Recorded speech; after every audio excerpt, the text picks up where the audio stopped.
સ્થાનિક સ્વરાજ્યની ચૂંટણીમાં સુરત મહાનગરપાલિકા બાદ ગ્રામ્ય વિસ્તારની ચૂંટણીમાં પણ આમ આદમી પાર્ટીએ સારો દેખાવ કરતા આપના ગુજરાત પ્રમુખ દ્વારા રાજ્યના મતદારોનો આભાર વ્યક્ત કરાયો હતો અને ગુજરાતની જનતાએ ત્રીજા પક્ષ તરીકે આમ આદમી પાર્ટીને આવકારી હોવાનું પણ જણાવ્યું હતું। સુરત મહાનગરપાલિકાની ચૂંટણીમાં આમ આદમી પાર્ટીએ સારો દેખાવ કર્યા બાદ વિપક્ષની જવાબદારી મેળવી છે, ત્યારે હવે રાજ્યમાં ગ્રામ્ય વિસ્તારમાં કે જ્યાં નગરપાલિકા, તાલુકા પંચાયત અને જિલ્લા પંચાયતમાં પણ આમ આદમી પાર્ટીના ઉમેદવારો દ્વારા ભવ્ય દેખાવ કરાયો હતો। સ્થાનિક સ્વરાજ્યની ચૂંટણીમાં ગ્રામ્ય વિસ્તારમાં પણ આમ આદમી પાર્ટીના ઉમેદવારો દ્વારા ભરોસો રાખીને મતદારોએ મતદાન કર્યું હતું અને આભાર વ્યક્ત કર્યો હતો। સાથે આમ આદમી પાર્ટીના ગુજરાત પ્રદેશ અધ્યક્ષ ગોપાલ ઇટાલિયાએ જણાવ્યું હતું કે આજે સ્વરાજની ચૂંટણીમાં ગુજરાતમાં ગ્રામીણ આપને સારો આવકાર મળ્યો છે। શહેર બાદ ગ્રામીણમાં પણ આપ પર વિશ્વાસ મુકાયો છે। ગામડાઓએ ભરોસો મૂક્યો છે અને તે સંકેત આપે છે કે આગળ વધવા મહેનત કરો। જનતા સાથે છે। લોકો હવે ભાજપ અને કોંગ્રેસના છાપેલા કાટલા જેવા નેતાઓથી થાકી ગયા છે। તાલુકા પંચાયતની 31 સહિત કુલ 42 ઉમેદવારો આપના જીત્યા છે।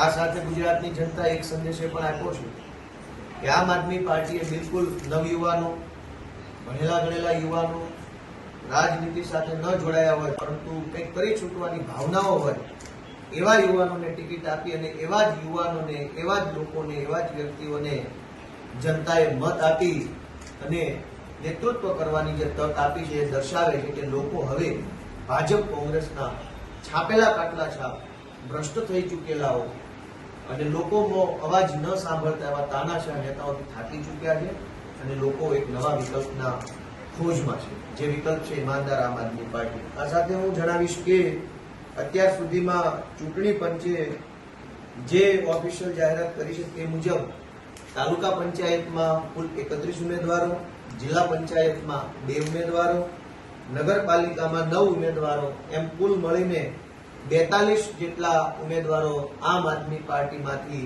અત્યાર સુધીમાં જીત્યા છે અને આમ આદમી પાર્ટી ગામડાઓની અંદર ખૂબ મોટા પ્રમાણની સીટોમાં જ્યાં આમ આદમી પાર્ટીના ઉમેદવાર નથી જીતી શક્યા એવી સીટોમાં બીજા નંબર ઉપર આમ આદમી પાર્ટી આવી છે। આમ આદમી પાર્ટી સુરત મહાનગરપાલિકામાં વિપક્ષ તરીકે કબજો મેળવ્યો છે, ત્યારે ગ્રામ્ય વિસ્તારમાં પણ આપને મળેલા જનપ્રતિસાદને લઈ ભાજપમાં હડકંપ મચ્યો હોય તેમ લાગી રહ્યું છે। Azhar Qureshi, G24 news.